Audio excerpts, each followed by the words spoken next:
آخری سانس تک یہ سلسلہ جاری رہے گا انشاءاللہ. کیا بات. اور جو کام ہم کر رہے ہیں، جو ذکر ہم کر رہے ہیں، تو یہ ہمارا عقیدہ ہے کہ ہم قبر میں بھی چلے جائیں گے تو یہ سلسلہ جاری رہے گا. اور کیا کہیں گے آپ، کیا سنا رہے ہیں آج ہمیں؟ کیا سنا رہا ہوں؟ میرا انتخاب یہ ہے کہ اس گھرانے میں جو ایک ہستی ہے جناب سیدہ سلام اللہ علیہ، اہل بیت کی کنجی ہیں. بے شک. یعنی کہ مرکز ہیں. بے شک. اگر جناب سیدہ نہ ہو تو سب الگ الگ ہو جائے. تو جناب سیدہ کے پر ایک منقبت کے چند اشعار جی جی آپ لوگوں کی سماعتوں کی نظر میں کرنا چاہوں گا. بضعت مصطفیٰ سیدہ فاطمہ، بضعت مصطفیٰ سیدہ فاطمہ، حل عطا انما سیدہ فاطمہ. اور مولا کائنات کا ایک لقب ہے مشکل کشا، لیکن جناب سیدہ کیا ہے وہ پیش کرنے جا رہا ہوں. خود بھی مشکل کشا سے یہ کہتے سنا، خود بھی مشکل کشا سے یہ کہتے سنا، میری مشکل کشا سیدہ فاطمہ،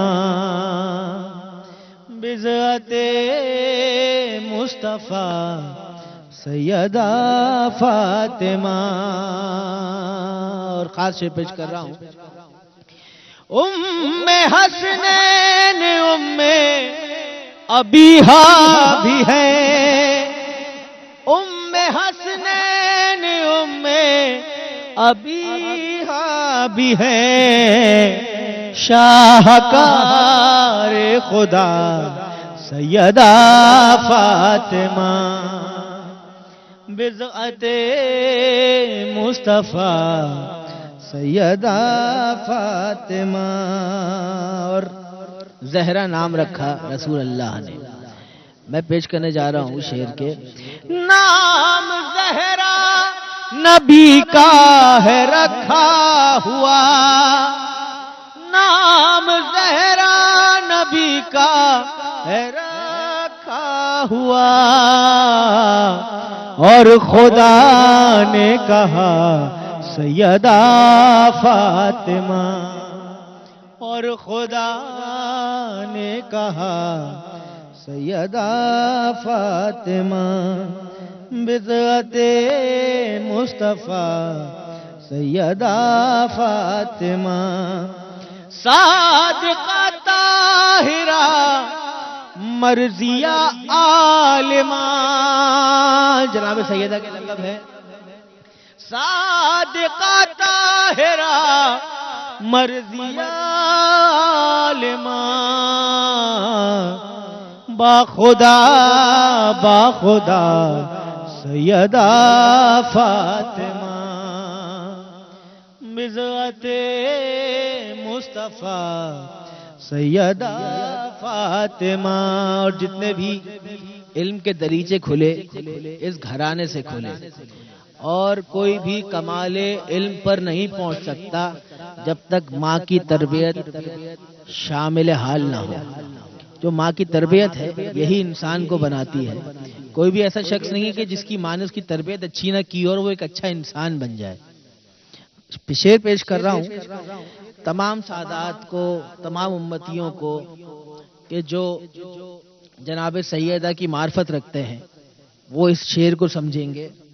علم و ایمان سب آپ کی ہے عطا، علم و ایمان سب آپ کی ہے عطا، شکریہ شکریہ سیدہ فاطمہ، شکریہ شکریہ سیدہ فاطمہ۔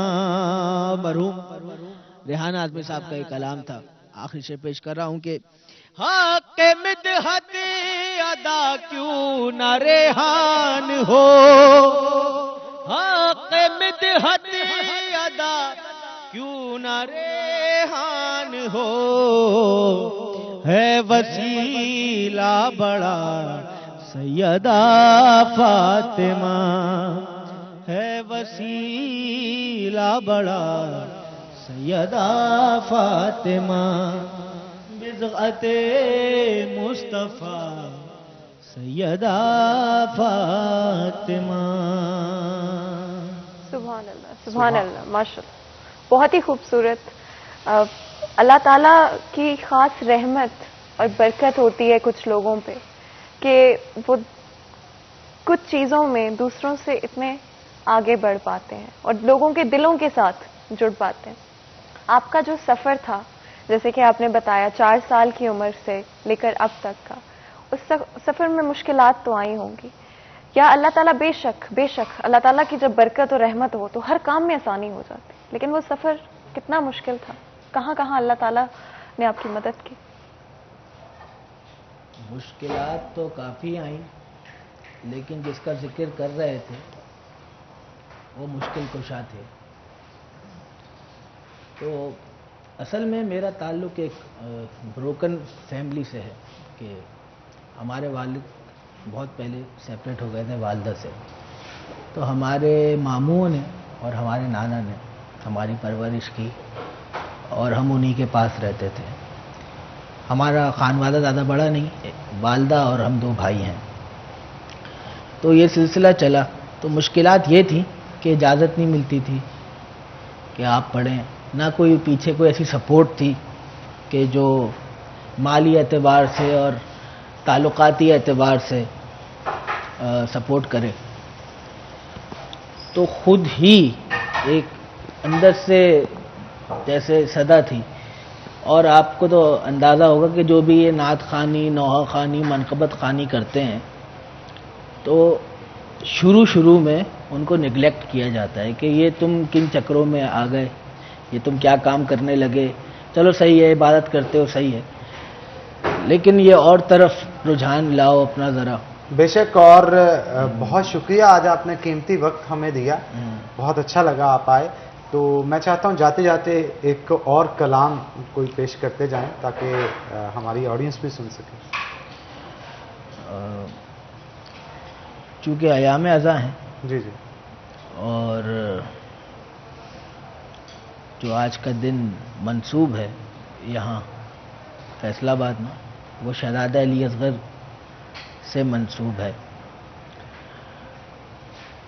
اور شہزادہ علی اصغر کے شہادت پر ہی چند اشعار میں پیش کروں گا۔ جی یہ کربلا کا سب سے بڑا شہید ہے کہ اگر علی اصغر کی شہادت نہ ہوتی تو تاریخ یہی لکھتی کہ 2 گروہوں کے درمیان جنگ ہوئی اور ایک جیت گیا۔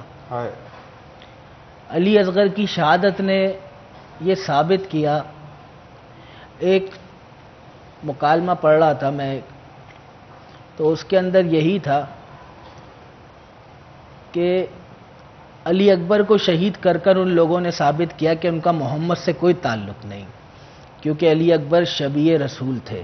واہ واہ، بے شک۔ ابو الفضل عباس کو قتل کر کر انہوں نے یہ ثابت کیا کہ ان کا علی سے بھی کوئی تعلق نہیں، کیونکہ علی شبیہ علی مرتضیٰ تھے۔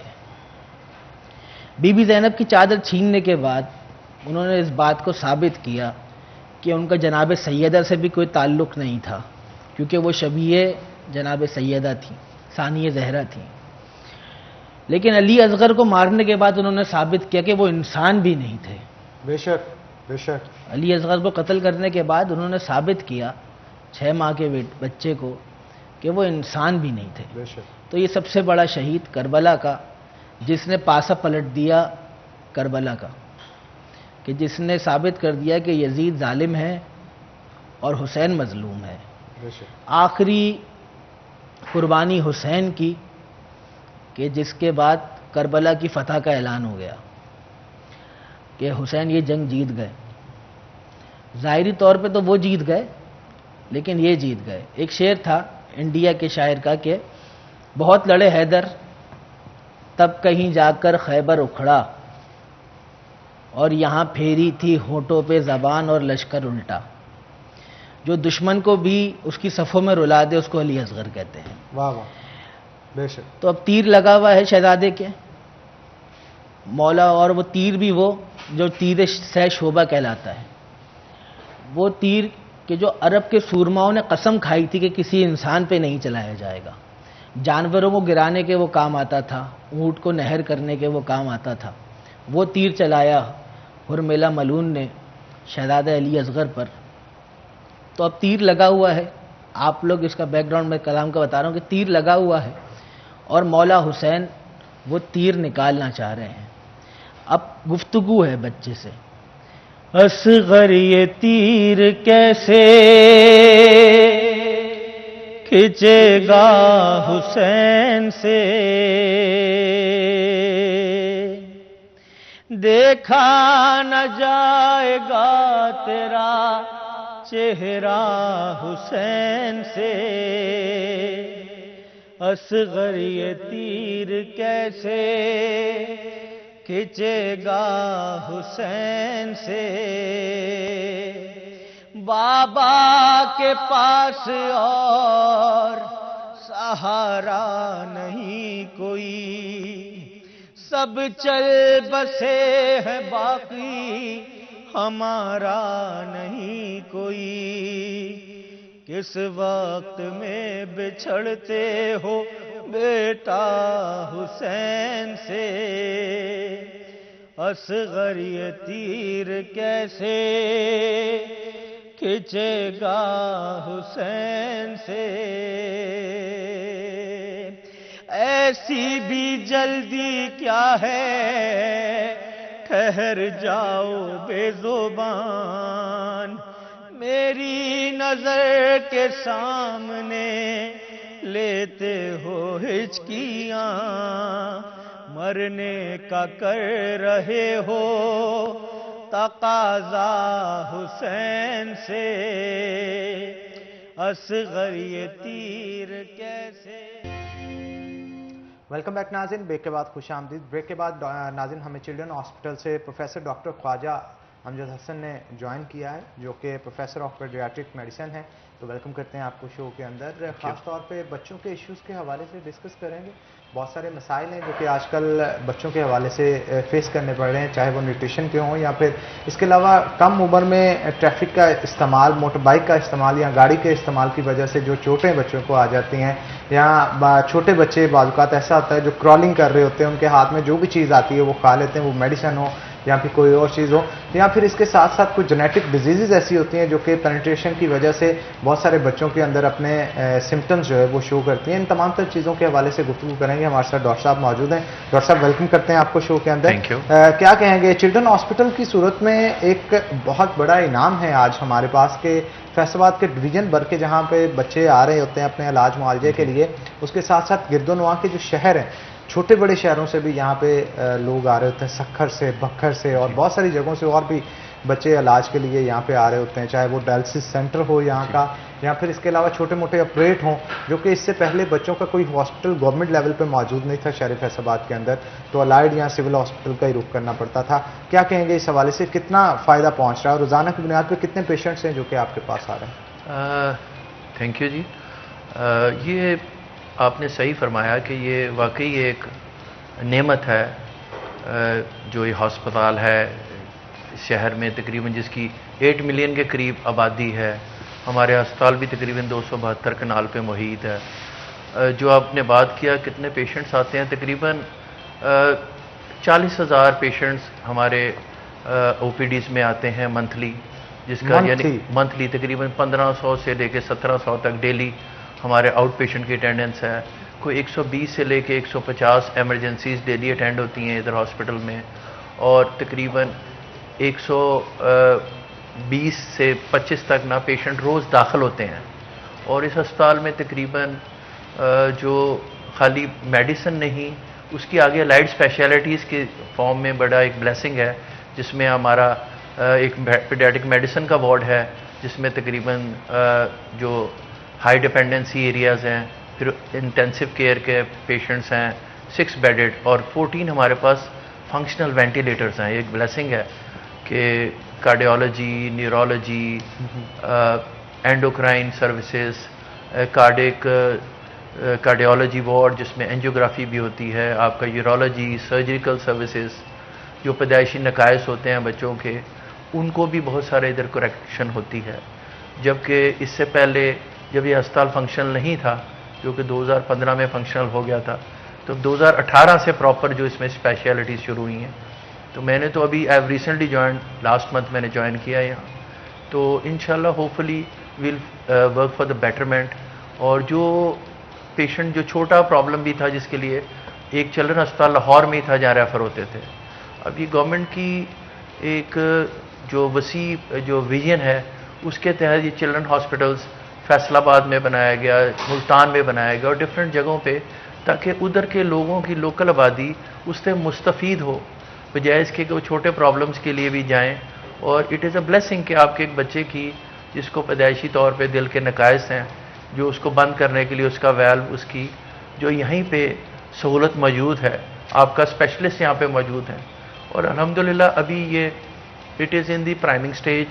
جو لوگ ابھی ادھر آئے ہیں and in the near future with in 5-10 years یہ سب لوگ الحمدللہ سب پروفیسرشپ تک پہنچ جائیں گے, اور پھر یہ they will be training other people. جیسے آج چلڈرن ہسپتال لاہور سے لوگ ٹریننگ لے کے آئے تھے اور وہ ادھر آ کے یہ دیا جلا رہے ہیں. کل یہ ساری شمعیں پورے پنجاب میں, بلکہ دوسرے جیسے آپ نے ذکر کیا صوبوں سے بھی لوگ آ رہے ہیں, تو وہ بھی مستفید ہوں گے. یہ ہمارے پاکستان کے بچے مستفید ہوں گے, اور یہ ایک بڑی ایک روشن مستقبل کی بات ہے کہ ہمارے بچوں کو سہولتیں اپنے گھر پہ ہی بالکل, اور بہت ہی اچھا انیشیٹو ہے, اسپیشلی ان پیرنٹس کے لیے جن کو اپنے بچوں کا علاج کرانے کے لیے کبھی کسی شہر جانا پڑتا تھا تو کبھی کسی شہر جانا پڑتا تھا, اور لازمی طور پہ نہ صرف اس سے خرچہ زیادہ ہوتا ہے بلکہ آپ آلریڈی ایک اسٹریسفل سچویشن میں ہوتے ہیں. کوئی اپنے بچے کو بیمار نہیں دیکھ سکتا, شاید خود بیمار ہو جائے اتنا پتہ نہیں چلتا, لیکن اپنے بچے کو کوئی بیمار نہیں دیکھنا چاہتے. تو بہت ہی اچھا انیشیٹو ہے, اور لازمی طور پہ آئی ہوپ کہ آگے چلتے ہوئے یہ جتنے ہو سکے گا لوگوں کی مدد کر سکے گا, یہ پروجیکٹ جو ہے اور گرو کرے گا ڈیفینیٹلی.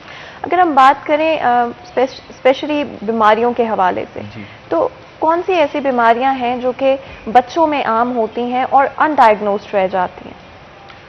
کچھ بیماریاں ایسی ہیں جو کہ پیدائشی نقائص ہوتے ہیں, جس میں دل کے نقائص ہیں, جس میں یورولوجیکل نقائص ہیں, اس میں آنتوں کے نقائص ہیں, جو معدے اور آنتوں کے نقائص ہیں. بہت ساری بیماریاں تو برتھ پہ واضح ہو جاتی ہیں کہ وہ بچہ گرو صحیح نہیں کر رہا ہوتا, کمزور رہ جاتا ہے, الٹیاں آتی ہیں. پھر اس کو جب ہم انویسٹیگیٹ کرتے ہیں تو پتہ لگتا ہے کہ پیدائشی طور پہ کچھ ایسی بیماریاں جیسے آپ نے ذکر کیا ایسی ہوتی ہیں جب ان کی تشخیص فردر ہم کچھ خاص ٹیسٹ کے ذریعے کرتے ہیں تو کچھ ان بور ایررز آف میٹابولزم ہیں جو کچھ کریکٹیبل ہوتے ہیں, جن کے لیے خاص اسپیشل ٹیسٹ درکار ہوتے ہیں. کچھ یہاں ہمارے اویلیبل ہوتے ہیں, کچھ کے لیے ہمیں مدد لینی پڑتی ہے, جیسے اسپیشلائزڈ لیبارٹریز ہیں, آغا خان لیبارٹری ہے جو ان میں ٹیسٹ ہوتے ہیں, یا کچھ ٹیسٹ ہمیں باہر بھیجنے پڑتے ہیں. جیسے پیدائشی نقائص وہ خاندانوں میں چلتے ہیں, اور ان کو اگر ان کی بروقت تشخیص ہو جائے اور ان کا اگر ہمیں پتہ لگ جائے تو ان کا علاج بھی میسر ہوتا ہے, اور وہ آگے فردر فیملی میں فردر جو بچے ان کے آگے آنے والے ہیں اس کو پریونٹ کر سکتا ہے. باقی رہ گئی بات یہ تو جب جیسے جیسے ہمارے پاس سہولت میسر ہوگی تو اس کی اسکریننگ ہوتی جائے گی. جیسے پہلے معدے کے نقائص نہیں پتہ لگ جاتے تھے, اب ہمارے پاس اینڈوسکوپی موجود ہے. اسی طرح ہارٹ کے جو پرابلمز ہیں بچوں کو پیدائشی نقائص, انلیس وہ بہت سویر ہو یا بچے میں نیلا پن ہو تو وہ پیدائش پہ پتہ لگ جائے گا. ورنہ باقی روٹین میں جب وہ ڈاکٹر کے پاس جاتے تھے تو ان کا دل کا معائنہ کرتے تھے, اس میں ان کو کوئی جو ایک جسے ہم مرمر کہتے ہیں، جو روٹین سے ہٹ کے آواز آتی ہے جو جی، تو وہ اس مرمر کی بیس پہ پھر وہ ریفر کرتے تھے. پہلے ہمارے پاس صرف ایکس رے ای سی جی تھا، پھر اب ہمارے پاس تقریباً الحمدللہ اب یہاں بھی ایکو کارڈیوگرافی کی سہولت میسر ہے. ایکو کارڈیوگرافی سے بر وقت اسی وقت معلوم ہو جاتا ہے کہ یہ اس میں کیا نقص ہے. پھر اس کو آگے فردر کچھ آگے اس کی دیکھنے کے لیے مزید ڈیٹیلز کئی دفعہ انجیوگرافی کی ضرورت ہوتی ہے. تو وہ الحمدللہ بھی ہمارے جو ہسپتال کی ایکسپینشن ہونی ہے، جو اس کا PC1 گیا ہوا ہے نیکسٹ فیز میں 900 بیڈ کا اضافہ ہونا ہے اس بیڈ ہسپتال میں. اس وقت تقریباً 250 بیڈ کی کیپیسٹی ہے اور 320 بیڈز پیشنٹ کے آکوپائڈ ہیں. اٹ از آلویز آکوپینسی ان کی 100% سے بھی اوپر ہے. تو یہ دوسری جو ہے یہ نیکسٹ اسٹیج میں ہمارا PC1 جو گورنمنٹ کے پاس گیا اور گورنمنٹ انشاءاللہ اسے جلدی اپروو کر دے گی اور جلدی یہ شروع ہو جائے گا. تو پھر آپ سوچ سکتے ہیں کہ سب اسپیشلٹی مزید آئیں گی یہاں اور جو ہیں ان کے بھی وارڈز بڑے ہو جائیں گے. اگر ہمارے پاس کارڈیولوجی وارڈ میں 20 کی کیپیسٹی ہے تو وہ 40-50 کی ہو جائے گی. اسی طرح نرسری ہے، کیونکہ بچے انہیں تو پیدا ہوتے رہنا ہے اور گورنمنٹ سیٹ اپ میں ہی زیادہ آتے ہیں. پرائیویٹ سیکٹر میں ہیلدی بچے تو وہ ان کو دیکھ لیتے ہیں، لیکن تھوڑا سا بھی بیمار بچہ ہوتا ہے تو وہ ریفر کر دیتے ہیں سرکاری اسپتال میں. تو سرکاری اسپتال is basically the back bone of any health facility in the society. اچھا ڈاکٹر صاحب کیا کہیں گے، کیا ان فیوچر کوئی پلاننگ ہے کہ گائنی وارڈ بھی یہاں پہ اسٹارٹ؟ جی پیڈیاٹرک گائنی بھی ہوتا ہے، ایک اسپیشلٹی ہے. لاہور میں تو یہ ہے، لاہور چلڈرن اسپتال میں. تو انشاءاللہ اصل میں بات جو آپ نے کہی، یہ ایک تو اس اسپیشلٹی کو ریکگنائز کرنا ہے، دوسرا اس کا اسپیشلسٹ کا اویلیبل ہونا ہے. آپ بہت ساری اسپیشلٹیز شروع کر سکتے ہیں، لیکن اگر اس کا ایکسپرٹ ہی اویلیبل نہیں ہے تو اس کے بغیر تو وہ نہیں اسٹارٹ ہو سکتی. تو جیسے جیسے یہ گرو کر رہی ہے وہاں بھی لوگ آگے فردر ٹرین ہو رہے ہیں. تو ہمارے پاس جب وہ ایگزام پاس کر لیتے ہیں، یا کچھ لوگ پہلے تو صرف باہر سے پاس کر کے آتے تھے تو وہ اویلیبل ہوتے تھے، کچھ لوگ یہاں رہ جاتے تھے ورنہ واپس چلے جاتے تھے ملکی حالات کو کچھ دیکھتے ہوئے. تو اب چونکہ ہمارے انڈیجنس لوگ ٹرین ہو رہے ہیں FCPS کی فارم میں، MD کی فارم میں، جو ہماری یونیورسٹیز اور آگے یہ ادارے ہیں یہ ان کو آگے اسپیشلائز ٹریننگ دے رہے ہیں. تو جیسے ہمارے پاس اسپیشلسٹ اویلیبل ہوں گے تو وہ ہمیں ہماری یہ اسپیشلٹیز بڑھتی جائیں گی، گرو کرتی جائیں گی. اور الحمدللہ اس وقت چلڈرن اسپتال لاہور میں تو 30 سے اوپر اسپیشلٹیز ہیں. ہمارے پاس اس وقت تقریباً 14 سے 15 اسپیشلٹیز ہیں. تو الحمدللہ جیسے میں نے آپ کو بتایا کہ نیکسٹ فیز میں جب 900 بیڈ کا، اس وقت 250 بیڈ کا ہے اپرووڈ، تو جب 900 بیڈ کا ہسپتال ایڈ ہو جائے گا، اس میں ڈائگنوسٹک بلاک علیحدہ ہوگا، MRI ایڈ ہو جائے گی اور ادر فیسلٹیز. اس وقت ہم بھی جو ہے الٹرا ساؤنڈ، CT اسکین، جو ہے لیبارٹری کی فیسلٹیز، پریونٹیو سروسز، جیسے ہمارے کچھ بچے ڈیولپمنٹلی جو پیدائشی طور پہ تھوڑے کمزور ہوتے ہیں ذہنی طور پہ یا فزیکل طور پہ، تو ان کی بھی ایک علیحدہ اسپیشلٹی جسے ہم ڈیولپمنٹ پیڈیاٹرکس کہتے ہیں. تو ان کے بھی اسپیشلسٹ موجود ہیں جو کہ ان بچوں کو اسیس کرتے ہیں کہ ان میں کیا کمزوری ہے. جیسے والدین لائیں گے بچہ میرا بول نہیں سکتا، تو پہلے ہم اسیس کرتے ہیں اس کا کیا اس کی سماعت ٹھیک ہے. تو یہاں یہ سہولیت آڈیولوجی ڈپارٹمنٹ میں ہے. سملرلی ہمارے پاس اسپیچ تھراپسٹ ہوتے ہیں جو ان کو گائیڈ کرتے ہیں، بتاتے ہیں ایز اے ٹیچرز، آپ کو بتاتے ہیں پیرنٹس کو کہ آپ یہ چیزیں بچے کے ساتھ ایسے پریکٹس کریں تو اس میں امپرومنٹ آئے گی. سملرلی فزیو تھراپی ہے، جو بچہ رینگتا ہے تو بیٹھ نہیں سکتا تو اس کو وہ ایکسرسائزز بتاتے ہیں، ان میں بریسز لگاتے ہیں، ان کو گائیڈ کرتے ہیں. جو وہ آتے ہیں اور بچوں میں امپرومنٹ ہوتی ہے. جیسے بچہ جو بہتر ہوتا ہے تو معالج کے ایک اندرونی خوشی ہوتی ہے، جیسے والدین کو خوشی ہوتی ہے ایسے معالج کو بھی خوشی ہوتی ہے. بالکل، اس کا ایک ٹاسک کمپلیٹ ہوا ہوتا ہے تو اسے خوشی تو آٹومیٹکلی ہوگی. ڈاکٹر صاحب اس حوالے سے بتائیے گا کہ ویکسینیشن کے حوالے سے بچوں کی جو کی جاتی ہے پیدا ہونے کے بعد کتنی اویئرنیس ہے لوگوں میں، اور کیا یہ باقاعدگی کے ساتھ لگواتے ہیں پیرنٹس؟ کیونکہ ہمارے اگر دیہاتی علاقوں کی اگر بات کی جائے وہاں پہ بہت سارے لوگ اسے لائٹ لیتے ہیں. ذرا اس حوالے سے. یہ اصل میں جو ویکسینیشن ہے گورنمنٹ نے اس کے اوپر بہت کام کیا ہے. آپ دیکھیں اویئرنیس ہوتی ہے، پولیو کے ویکس منائے جاتے ہیں، نیشنل امیونائزیشن ڈیز ہوتے ہیں، پھر دوسرے سیمی امیونائزیشن ڈیز ہوتے ہیں ہر 2 مہینے بعد یا مہینے بعد. وہ ایک کیمپین ہوتی ہے، اس میں بچے آتے ہیں یا یہ بچوں کو آؤٹ ریچ کرتے ہیں. دوسرا ہر ہسپتال میں یہ ویکسینیشن سینٹرز موجود ہیں گورنمنٹ کے، یونین کاؤنسلز کے لیول پہ ہیں. تو اویئرنیس تو ہے. اور دوسرا اب جو سوشل میڈیا کے تھرو بڑی اویئرنیس ہے کہ کچھ ہمارے پروگرامز میں بھی، TV پروگرامز میں بھی اس پہ سٹریس کیا جاتا ہے، کچھ ڈراماز میں بھی سٹریس کیا جاتا ہے، کو فزیکل معذوری دکھاتے ہیں. اور جو پہلے جس طرح آپ نے کہا کہ پہلے لوگ اویئر نہیں تھے, ماسز اویئر نہیں تھے, اب وہ بھی کہتے ہیں ہمارے بچوں کو ویکسینیشن ہونی چاہیے. سوائے چند لوگوں کے جن کے ذہن میں کوئی مس کانسیپٹس ہیں جو کہ ویکسینیشن کے بارے میں کہ جی یہ اس کے کوئی مضر اثرات ہیں یا یہ کوئی اس سے کوئی بچے کو فیوچر میں پرابلمس ہوں گی. تو اگر وہ مس کانسیپٹس ہیں صرف وہ اگر ہم دور کریں یا ان کو سمجھائیں تو وہ لوگ خاص طور پہ جو پیشنٹ ہمارے پاس داخل بھی ہوتے ہیں ان کو بھی اویئر کرتے ہیں. اور دوسرے جو لوگ ہمارے او پی ڈیز میں آتے ہیں آؤٹ پیشنٹ میں ان کو بھی باقاعدہ یہ اویئر کیا جاتا ہے تھرو کیمپینز. وہاں ڈفرینٹ پیمفلیٹس لگائے جاتے ہیں, بچوں کا ویکسینیشن کا اسکیجول آویزاں ہے. ایک انہوں نے بڑا اچھا انیشیٹو لیا تھا کہ ایک ٹیکو کی فارم میں جو آپ نے سنا ہوگا جو ٹیکے بچے لگتے ہیں اس کا ایک بہت بڑا سا جو ہے نا وہ ایک قسم کا جیسے میسکاٹ کریکٹر وہ جو ویکسینیشن سینٹر کے باہر انہوں نے آویزاں کر دیا. وہ پتہ لگتا ہے لوگوں کو.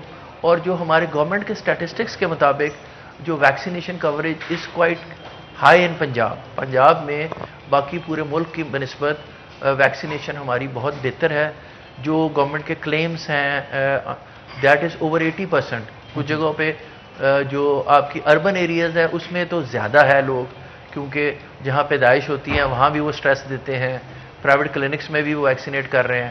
تو اچھا ڈاکٹر صاحب, میں نے اکثر جب میں چلڈرن ہاسپٹل بھٹو صاحب کے پاس وزٹ اکثر ہوتا ہے تو دیکھتے ہیں کہ وہاں پہ بلوچستان سے بھی لوگ اکثر آئے ہوتے ہیں وہاں پہ اپنے بچوں کو لے کے علاج معالجے کی غرض سے. اب ایسے لوگ جو دوسرے شہروں سے آئے ہیں آٹومیٹیکلی ایک سے دو بندوں سے زیادہ پاس رکنے کی اجازت نہیں ہوتی, تو ان کے پیرنٹس اگر ساتھ آئیں تو ان کے رکنے کے لیے کوئی مسافر خانہ یا ایسی کوئی چیز بھی تو تیار ہونی چاہیے ہاسپٹل میں. جی ہاں, ہسپتال میں ایسی سہولت ہے بھی, ہمارے ہسپتال میں بھی ہے, لیکن جیسے یہ ہسپتال آپ کو بتایا نا ایکسپینڈ ہوگا تو باقی چیزیں بھی ایکسپینڈ ہوں گی, کیونکہ ابھی اس میں residential areas for doctors for the teaching faculty. جی پیشنٹ ریشو جیسے میں نے وہ کہا ابھی 250 بیڈ ہے, پھر یہ جب یہ 900 بیڈ پہ یا 1000 بیڈ پہ چلا جائے گا تو آبویسلی ہمیں سروسز بھی ایکسٹینڈ کرنی پڑیں گی, مسافر خانہ بھی بڑا کرنا پڑے گا. یہ بالکل آپ کی بات صحیح ہے. موسٹلی لوگ جو اب بلوچستان کی تو آپ بات کر ہی نہیں ہیں, وہ تو دوسرا صوبہ ہے, لیکن جب دوسرے دیہات وغیرہ سے بھی لوگ آتے ہیں تو مشکل ہے, کیونکہ ٹریولنگ بھی جو ہے اتنی نہیں آسان, اور دوسرا جو والدین کے لیے وہاں رہنا, آپ بالکل بجا کہہ رہے ہیں, ایک آدمی والدہ نے تو 24 گھنٹے رہنا ہی ہے, کیونکہ بیسیکلی یہ بچوں کا شعبہ ہے تو اس میں والدہ کا رہنا ضروری ہوتا ہے. اور اس میں ہم میل کو یوزلی الاؤ نہیں کرتے اسپیشلی نائٹ ٹائمز, کیونکہ وہ ماؤں نے وہیں اسی بیڈ پہ سونا ہے, اسی بیڈ پہ اپنے بچے کو فیڈ بھی کروانا ہے, تو وہ ایک ان کی پرائیویسی بھی ہوتی ہے. تو جہاں بہت مجبوری ہوتی ہے وہاں کچھ جگہ ہم آئسولیٹ کر کے جہاں فیمیل اویلیبل نہ ہو تو وہاں کوشش کرتے ہیں ہم انہیں اکوموڈیٹ کرنے کی. تو جو مسافر خانہ یہاں پہ ہے وہ it's taking care of those patients, لیکن اتنا سائزبل نمبر نہیں ہے کہ وہ جو ہم کہہ رہے ہیں ہر کسی کو. بالکل آپ ٹھیک کہہ رہے ہیں. بہت شکریہ ڈاکٹر صاحب, آج کے شو میں آپ آئے, بڑی زبردست گفتگو آپ کے ساتھ رہی. ونس اگین آپ کا بہت شکریہ. اسی کے ساتھ ناظرین آج کے پروگرام سے اپنے میزبان حنان بخاری اور فاطمہ ناصر کو اجازت دیں. اپنا بہت بہت خیال رکھیں. ہم ملیں گے آپ سے اگلی دفعہ. تب تک کے لیے اللہ حافظ.